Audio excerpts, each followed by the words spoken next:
The choir sang soft. The guests smiled. And Trisha's heart pounded under the weight of her white dress. This was it. After all the healing, after all the therapy, after the blank pages of her past, she had finally found love again. Tund had been patient, kind. The priest raised his voice. If anyone knows why these two should not be joined. The doors burst open. Gasps rippled through the church.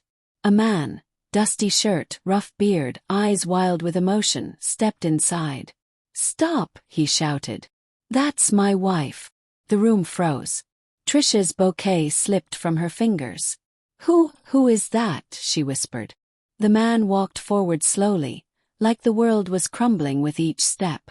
"You don't remember me," he said. "But I remember everything. Trisha, we were married. Before the accident. Before you forgot me." Tund stepped between them. "This is madness," he growled. "Security." But Trisha didn't hear him. Her eyes were locked on the stranger.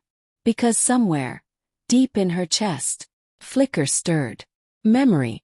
Name. And her legs gave way. The reception hall was chaos. Guests whispered, phones recorded, and the air buzzed with shock. Trisha sat in a side room, her hands trembling in her lap. Her dress was still perfect, but everything else felt wrong.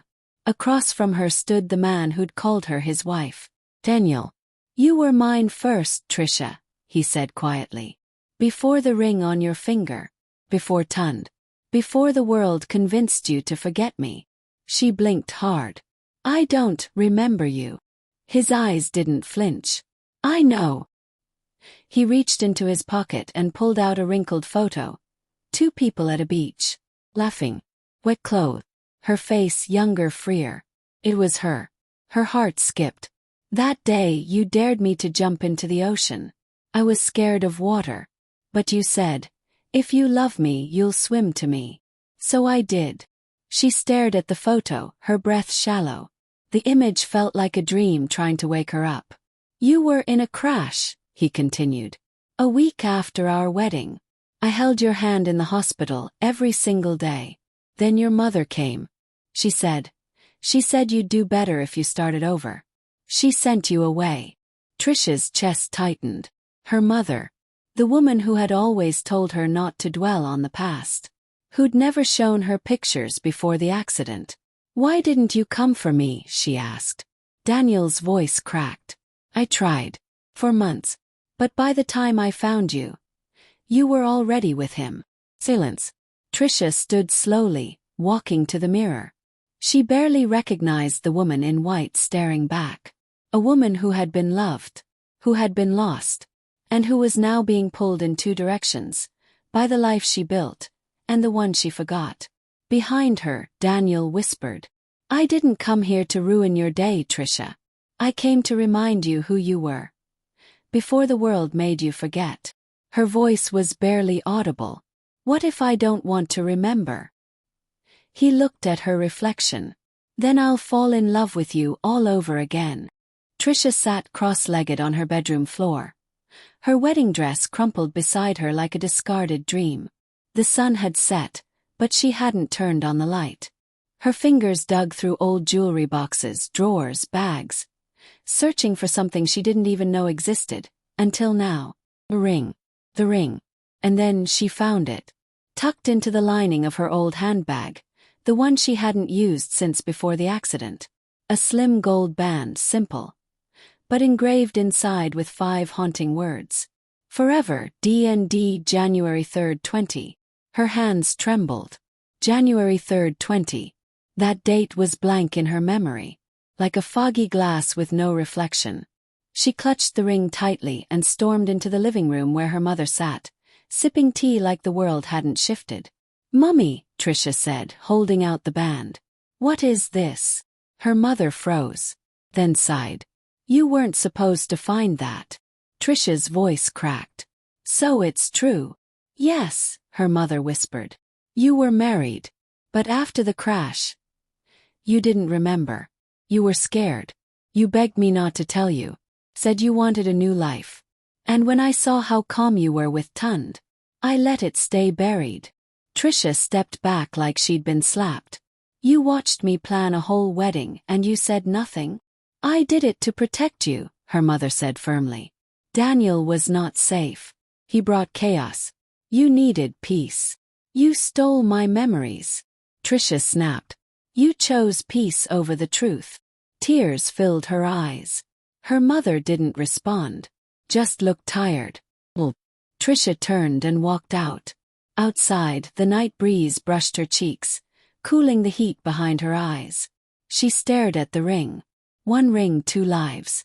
And for the first time since the crash, she asked herself, who was I before the accident? And what if that woman still lives inside me? Tund was pacing in the living room when Trisha returned, the gold band clenched in her fist like evidence in a trial. He looked up, eyes hopeful and afraid. Babe, thank God. Let's talk. Please. She didn't sit. Didn't even blink. How long have you known? His face shifted. Known what? That I was married. Before you. Silence. Tund's shoulders dropped. Since the 3rd month of your recovery, he said. Your doctor found the ring. Your mother begged us to keep it hidden. Said it would only confuse you. Trisha's breath caught. And you agreed. Trisha, you were shattered. You had night terrors. You'd wake up screaming a name you couldn't remember. You begged to be free of it. I thought I was doing the right thing. By pretending it never happened. Tund walked closer. You fell in love with me, Trisha. Without your past. Pure. You chose me with a clean heart. That has to mean something. She stepped back. But it wasn't clean. It was erased. He flinched. Daniel is chaos, Tund said bitterly. Even now, look what he's done. Crashed your wedding. Stirred all this up. No, she whispered. He stirred me up. Tund's jaw tightened. You really think he loves you more than I do? I don't know, she said, voice shaking. But I know he didn't lie to me. He turned away, fists clenched. I gave you my whole heart, Tund muttered. But I guess I was just a placeholder until your memory came back. The room fell into silence. Then Trisha quietly placed the old ring on the table beside him. Not to return it. Not to claim it. Just to remind him. There was a whole piece of her he never got to know. And now, she wasn't sure she could marry someone who helped bury the woman she used to be. The road was quiet. Trisha stepped out of the Kiki alone, clutching a scarf against the morning breeze. The driver glanced nervously at the overgrown path leading toward the forest's edge. Madam, this place no too safe. Oh. I won't be long, she said softly. The place didn't look like much. Just a forgotten bend off the expressway. A broken guardrail. Rusted metal. But something about the silence was loud. Like the air itself remembered. She walked slowly, her heels crunching dead leaves. Then she saw it. A small wooden cross. Half buried in the grass. Carved into it, barely visible, were two names. Trisha and Daniel. January 3rd, 20. Her chest tightened. This wasn't a grave. It was a marker. Memory. Suddenly she staggered. Flashes. Bless. Scream. A voice. Daniel's. Shouting her name through blood and fire. She clutched her head, falling to her knees. I tried to hold you, the voice echoed. I told you not to sleep. Not to close your eyes. Tears spilled. Not from grief. But from the return. Memories, once distant, now pressed against her skull like trapped shadows begging to be let out. Footsteps approached. She turned sharply. A woman in a wrapper stood near the trees, holding a bunch of plantain. I remember you, the woman said in Igbo-accented English. You were the girl in the car. He carried you out with blood all over. Cried like a madman. Trisha's lips trembled. He saved me. He almost died for you, the woman nodded. Came back every week. Sat here. Prayed. Talked to the soil like it was you. Trisha looked back at the cross. The name wasn't just carved. It was earned. She stood, her legs weak but her heart steadier than it had been in days. Daniel didn't just love me, she whispered. He lost me. The church was smaller than she expected. Tucked behind a market square in Enugu, its faded cream walls were cracked with age, and vines curled around the stained glass like memories refusing to let go. Trisha stepped inside, the scent of dust, wood polish, and candle wax wrapping around her like a blanket she hadn't worn in years. A frail old man stood near the altar, arranging hymn books. He turned slowly, then smiled. "Trisha," he said softly. "You came back." Her heart skipped. "You know me. I married you and Daniel. The two of you were fire and flame. You insisted on dancing down the aisle. I warned you not to wear sneakers. You laughed and said, 'My happiness doesn't wear heels.'"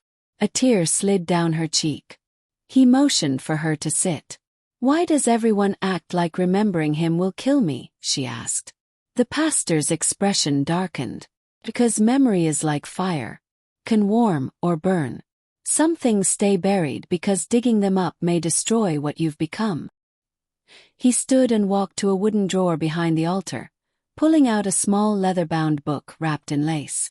"He left this with me. Said one day you'd come looking for yourself." She opened the journal with trembling hands. Inside, the handwriting was hers. Page after page, memories poured out in her own words. How she met Daniel at a bookshop. Their midnight drives. The secret elopement. Their fears. Their laughter. Their promises. And then one line stopped her cold. "If you're reading this, it means I didn't survive the crash." The room tilted. She turned to the pastor. "What does this mean?" "I'm alive." The pastor looked away. "Sometimes the soul knows what the body survives. You may have lived, child. But parts of you didn't make it out." Trisha clutched the book to her chest, sobbing. Because for the first time she realized. She hadn't just forgotten Daniel. She had forgotten herself. Trisha sat between them. Daniel on her left, eyes dark with years of waiting. Tund on her right, jaw tight, hands twitching with nerves. They were in the same room for the first time since the crash disrupted all three lives. And Trisha, she said nothing. Not yet. She looked at both men. One represented home she forgot. The other, a future she'd built on broken bricks. "Talk," she said quietly. "Not to me. To each other." Tund scoffed. "What do you want me to say? That I'm sorry for loving her." Daniel's voice was low. "Loving her isn't the issue. Erasing me is." "She was broken," Tund fired. "And I was there. You were just a ghost." "I was her husband," Daniel snapped. "She wore my name before she wore your healing." Trisha winced. Every word felt like a rope tightening around her chest. "She doesn't even remember you," Tund muttered. Daniel looked at her, then back at Tund. "But she's trying. That's more than you ever let her do." Silence. Trisha stood and walked to the center of the room. "I didn't call this meeting for a fight," she said. "I called it because I've spent weeks listening to everyone. Except myself." She pulled out the journal, placing it on the table. "These are my words. Before the crash. And they sound like a completely different woman. One I don't know, but one I want to meet again." Tund stepped forward. "Trisha, I was there when you couldn't eat. When you forgot how to pray. When your own reflection scared you. Doesn't that count?" Daniel stood too. "And I was there before the world broke her. She taught me how to love. How to breathe. That counts too." Tears filled her eyes. She took a breath, but said nothing. Just picked up her bag, turned and walked out. Leaving them behind. Leaving the air heavy. Leaving her answer hanging in silence. Because this wasn't about choosing a man. It was about remembering the woman she used to be. Trisha stood in front of the hospital gates. Not just any hospital, that hospital. The one where her life had restarted, and her past had been quietly erased. The nurse at reception didn't recognize her, but the name she gave did. Trisha O.B. Daniels. Admitted March 2020. The woman's eyes widened. She left and returned moments later with a slim file.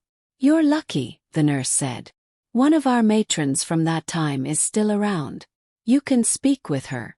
Minutes later, a woman in her early 50s stepped into the waiting room. Her face lit up in shock.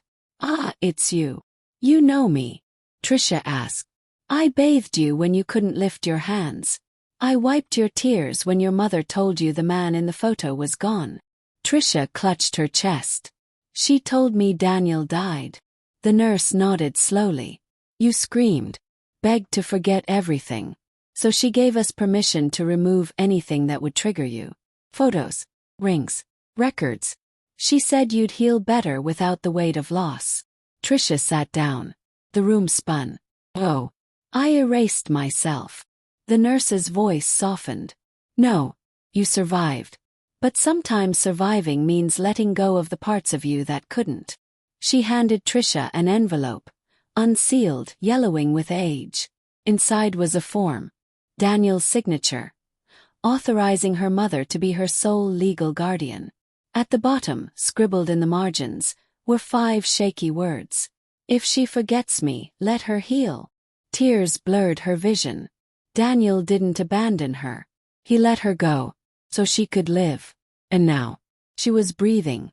She left the hospital, her head pounding with clarity and grief. Later that evening, she stood in front of a taxi, a small airport bag at her feet. 2 phones, 2 contacts, Daniel, and she dialed one. The camera zooms out. The phone rings. On the other end, a man's voice answers. "Hello." She opens the car door, steps in. But we never see who she chose. Only the ring still on her finger. And her reflection, no longer lost, no longer confused. Just a woman, finally remembering who she is.